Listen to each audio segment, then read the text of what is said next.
菩萨保佑我夫君平安无事。若是这次能够渡过难关的话，我以后再也不吃糖葫芦了，也不吃麦芽糖。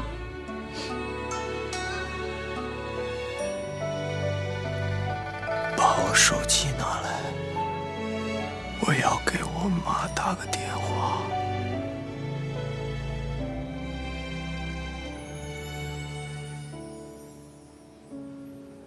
夫君，你醒了？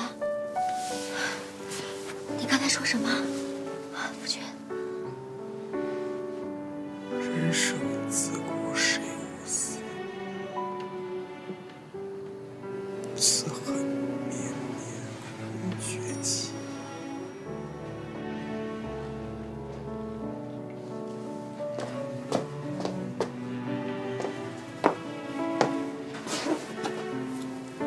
二夫人，二夫人，你在这睡一夜了。夫人说要给小侯爷服药了。忘了。太医打发过去了吗？2日前就遵照公主的吩咐打发过去了。临出门还带了宫中秘制的丹药。李将军从辽东带来的高丽参和南诏王进贡的蜜蜡也一并舍了。公主的恩德，想必在小侯爷身上有了功效。多嘴。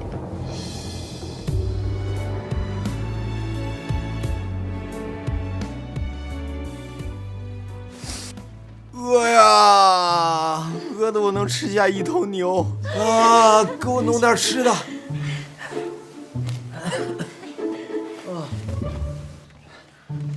看什么看？快去啊！公主，好些了吗？要是再不见起色，本宫就把那庸医都杀了。多谢公主关照，好多了，就是太饿。饿？这说明劲好了，还愣着干嘛？还不准备些吃的去？对呀，还愣着干嘛？快去给夫君准备些稀粥来。哎，御医嘱咐过，夫君肠胃虚弱，见不得荤腥，那就端些莲子稀粥来。我要吃哦！哎呀，别闹啊！御医嘱咐再三了，不能吃。子豪听话，等好利索了，杀2头羊给你也是好的。是啊，夫君这一病吓坏妾身了，这就连周大夫都怀揣着兔子，吓得灵魂出窍，正闹着要走呢。庸医治病，胡乱用药，早晚会害死人。走就走了吧。周大夫要走？是啊，说没脸在府上待下去了。刚进门的时候还看着他抱着旺财发呆呢。啊，他说有御医伺候着，他就放心了。等夫君的病一好，他就走了。我要去见见周大夫。哎，还有旺财。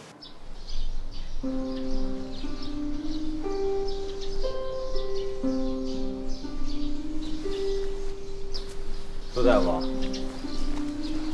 哦，小侯爷，您好些了吗？好多了，好多了。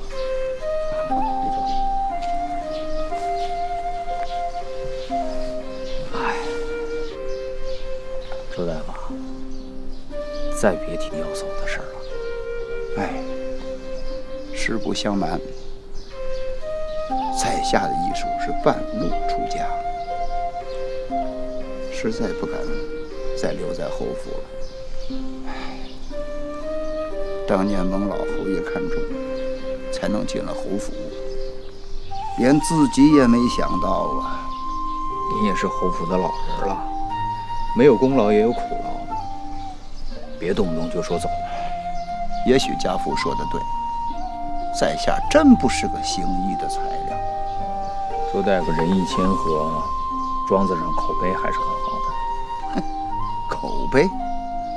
那些庄农佃户们，只要你给他们诊病抓药，他们就说你的好。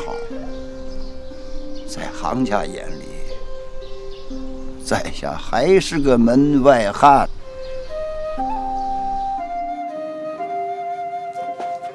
栓子，站我后面干嘛？又想吓我啊？没有，这些还给你，我不要。这颗糖是我舔过的，想必你也嫌弃，索性我自己留下。什么意思呀？没什么意思，我又不是小孩子。大人就不吃桂花糖啦？吃，二娘子喜欢吃，把这些都给二娘子吧。栓子，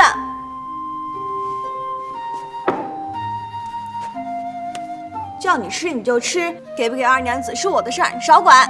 对，我不管，但是我以后我还是一如既往的对你好，往死里好。但是这些糖不甜，俺不要。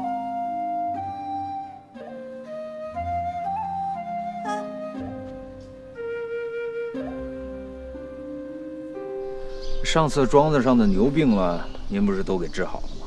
怎么能说是门外汉呢？那些是牲畜，我说是给人治病。其实啊，是您对自己太苛刻了。这个医生嘛，就是对症下药，哪有说包治包愈的？这个医德就是遵守“先发大慈恻隐之心，誓愿普救寒灵之苦”的信念。在这种信念的引领之下，一个医生能专心救治，竭诚提高自己的医术，百折不回，不畏万难，这才是医学的最高境界。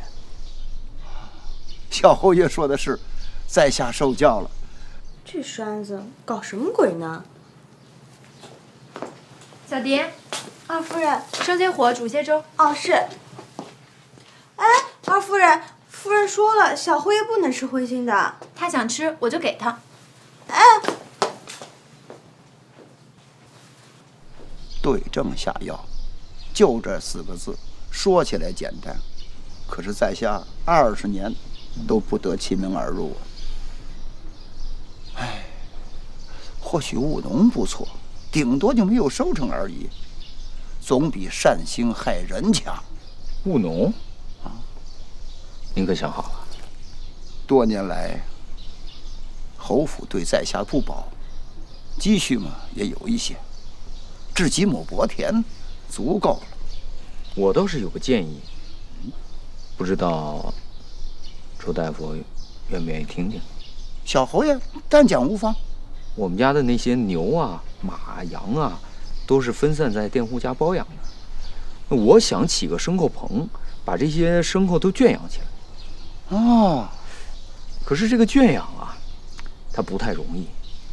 这个牲口在一块儿，小病没问题，可是要有疫病的话，没有个专门照看的人，可就凶多吉少了。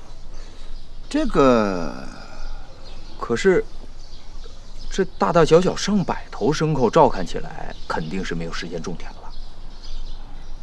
照医道说，是性命就要救治，这猪啊、马、牛羊也是性命。周大夫，意下如何？这往后可怎么个称呼呢？医生可是担当不起了。至于这名分嘛，就叫兽医，如何？供奉不变。兽医，嘿，倒也贴切。行，就听小侯爷的，这往后就叫兽医。好。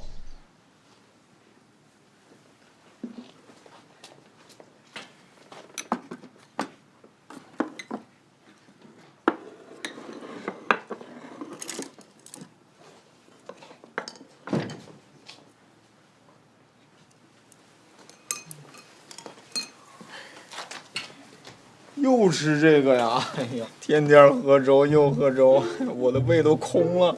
夫君再忍几日，等肠胃的虚火撤了，去热杀羊给你吃。这个又是夫君的新发明。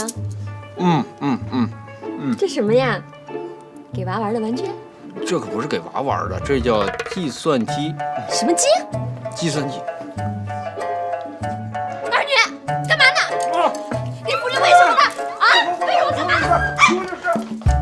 太不听话了，把夫君都带坏了。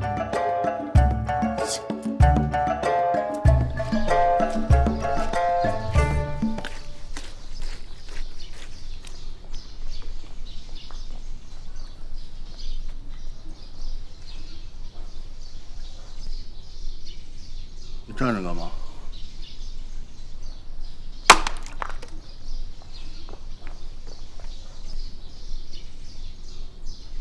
原来吃醋了，葱蒜酒。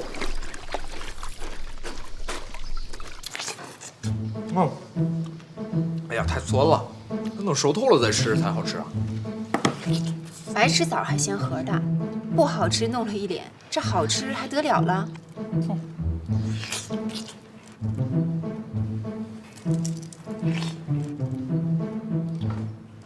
会好看的。可以给你做的，今天早上才送过来。我这还有一个，你看看哪个好看？都好看。这个就定做了2把，你跟贱内一人1把啊，都是按照你们手型设计的，快试试，合不合适？10分的合手。这玛瑙珠子的价钱是多少？授了口诀以后就有人买了。算你成本，300贯。300贯，可惜你生错了人家，当响马的好材料，亏不亏心啊？哎，我这脑袋不好使了，可能算错了。哎，应该是多算了你20贯，280吧？哎，得了，算你250贯。50贯，样子就在我手里，你当我找不到工匠仿造吗？你也太狠了吧！100贯，不能再少了。说你是个财迷，丝毫也不委屈你。不要脸！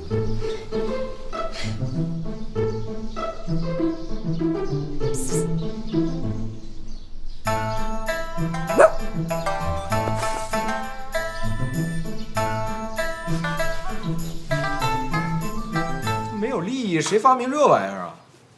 除了钱，在你脑子里就没有一点为国为民的想法？为国为民，你是大唐的公主，养尊处优的，要风得风，要雨得雨，想吃什么有什么，谁能指望都跟你想法一样啊？那我还得养家糊口呢。做了奸商还找个好借口，话可不能这么说啊！我府上还真买了一大片田地，可是这个买卖经商、投机倒把的事儿，我可真不干。一是跌了身份，再说万一要是把公主大牙笑掉了，我也负不起这责任呢。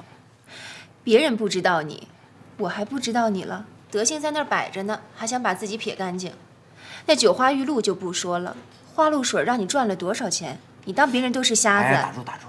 别说了，咱不是说算盘的事儿吗？扯太远了吧？亏你还有点顾忌，没把那卫生巾拿到长安城上卖去。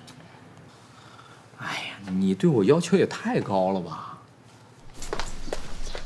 大家闺秀，怎么能偷听呢？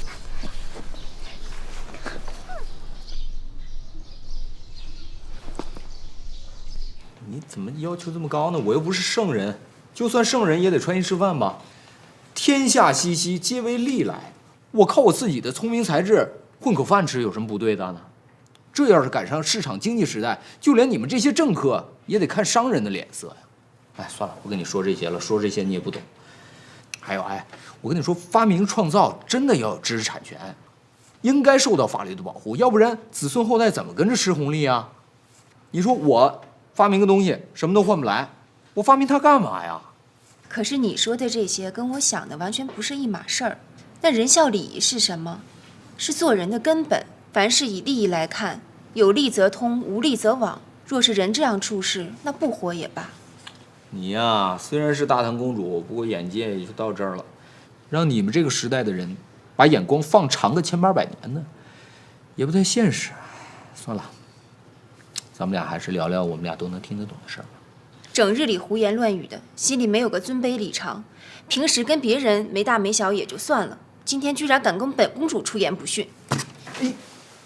你还丢我刚好这病。破石头做的，张嘴就要250，黑心烂肝的家伙，也不怕别人笑你利欲熏心。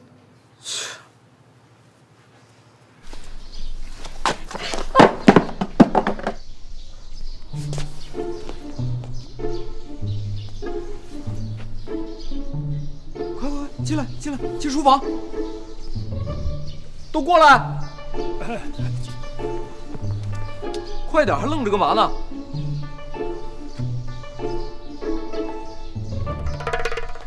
快进来！快！闹鬼吗？闹什么鬼？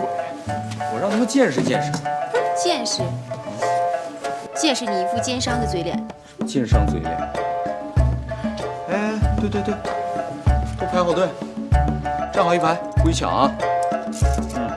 你看看，胡先生，没见过啊？这个叫算盘，是算账用的。你们看，有好几十颗珠子呢。有了它，以后算账你就不用袖里吞金了，噼里啪啦这么一拨了，什么都算明白了。一拨了，咋拨了？像夫君那样拨了吗？我来给你演示一下哈。1上1，1下5去4，1去9进1，2上2，2去5进3，2去8进1，3上3，3去5进2，3去7进1，4上4，4去5去1。德昭兄，哎，坐。今天来的够早的呀。当然啊。哎，小弟呢还有一事相求啊。哎，就知道你说吧，趁着我高兴。你看我爷爷啊，最近不知道怎么了，就迷上了佛教，那是非要斋这个几日，想吃些个素蛋，还望子豪兄鼎力相助啊。素蛋啊？什么是素蛋？就是你前日差人送过去的一坛鸡蛋啊。我就直说了吧，是他没吃够，又不好意思张口要，就找了个吃斋的借口，让我来找子豪兄讨要一些嘛。我一猜就是。不过素蛋这个名字倒是挺好听的，是吧？以后就叫素蛋吧。一会就跟程爷爷说啊，就说素蛋还得再做几天才能做好，做好了给他拉几坛子去。哎，多谢子豪兄仗义相助，小弟这下能回去交差了。谢什么呀？我今儿高兴。我也高兴。来。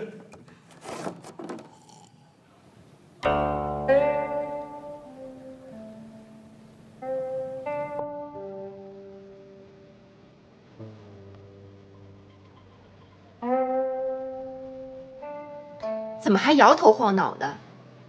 本就不是风雅之人，偏要附庸风雅，这也是要看天分的。等过几日到了山庄里再教你弹琴了。今儿被你摇的一点心情都没有。你没心情我弹两下，我挺有心情了。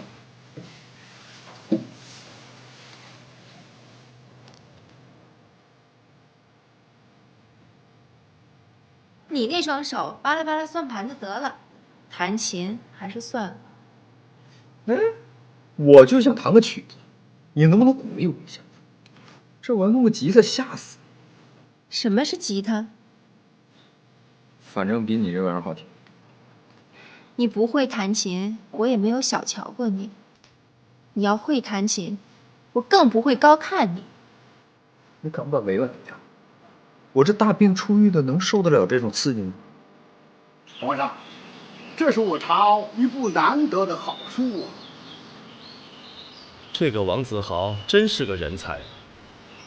上书省的官员们都在私下研习，几乎形成了一股学风。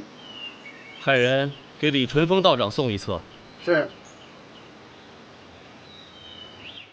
这得了病，倒白净了许多。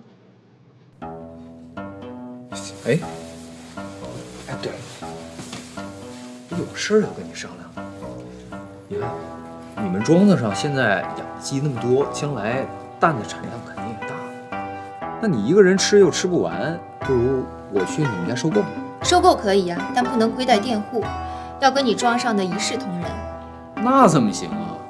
我们家佃户那用的是我们家的饲料，那你们家佃户又没买我们家的饲料，我怎么能白白补贴？你以为我不知道你心里想什么？你不就是想让我买蛆吗？我偏不买。现在蛋少，你哄着大伙儿养鸡，可以后这蛋多了怎么办？就你们家佃户有保障，别人都不活了。有进步啊，学精了是吧？可是要真出现供需矛盾的话，我保证我一定补偿你们家佃户，怎么样？补偿啊？谁信呢？到底还是公主啊！这么快就能闻到经济危机的味道了，我得麻痹她一下。你怎么连我都不信了？就算这个蛋真的吃不了的话，我可以把它做成咸蛋，做成松花蛋，还不行吗？就你鬼主意多。哎，对了，那个我们家那个厨子去你们家那么多天了，生死未卜啊，什么时候能放回来？你们家的厨子做出来的东西光样子像，可味道一点都不一样。哎，二夫人，厨子去公主那帮忙，小侯爷为什么不让带香料包啊？这13香是将来开铺子要赚钱用的，怎么能让外人知道啊？哦，小侯爷真聪明。这不是老爷的主意，是夫人的。哦。那调料不对啊，你让他回家去拿点13香不就？黑心的，防人防到这种程度，连调料都舍不得带。调料是我自己做的，好不好吃不说吧，我不是怕那个伤害了公主的肠胃吗？万一把公主弄得跑肚拉稀的，以公主的人品和武艺，还不一刀宰了我，那也得打得我满地找牙呀。这也差不多，不过倒也是个说法，可以后可不能拿我当外人看。跟你说个事儿，弘文馆已经开始校习你的标点符号了，过不了多久就会传开。这懒人想的懒办法倒是方便。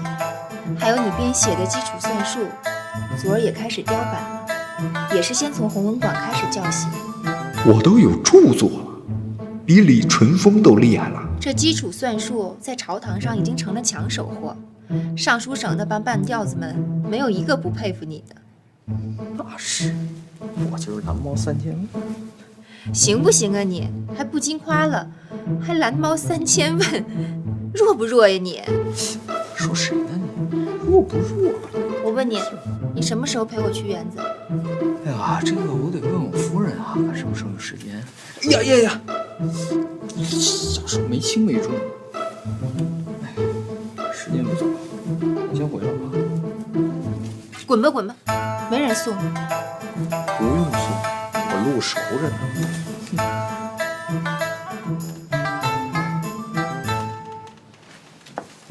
夫人，11包13香够吗？啊，够了，够吃一阵子了。哎，弄得我浑身都是花椒大料的味儿，还是9花1路好闻。好闻也不能当饭吃，又不出门，少涂点。知道了。唉，都说秦夫人好福气，一连串生了3个大胖子。3个算什么？夫人一准能生10个。乱说，又不是猪。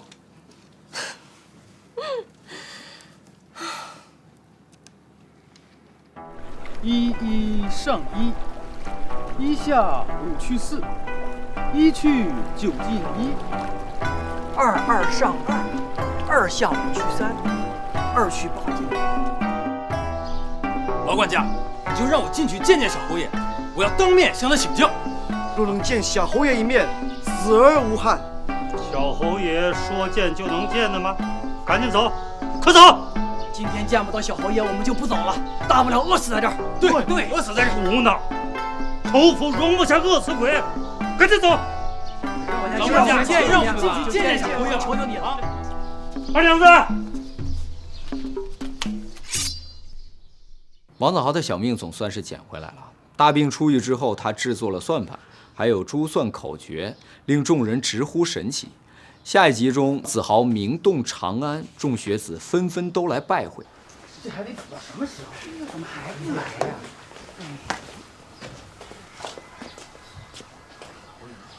先问了国际家事，看了行的再放。我堂堂侯爷府，若是混几个不三不四的也算进来，那可成个体统。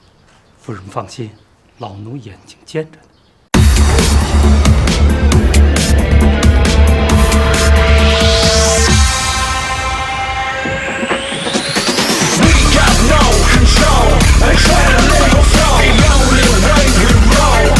我叫尼克，很多人都称我富二代或是小开，基本上我不喜欢这些称号。我爸妈有钱，关我什么事啊？朋友说我的人生就像中了乐透一样，这点我并不否认，因为我的确跟那些中乐透的人没什么不同，唯一不同的是，我是天天中乐透。我叫尼克，我在。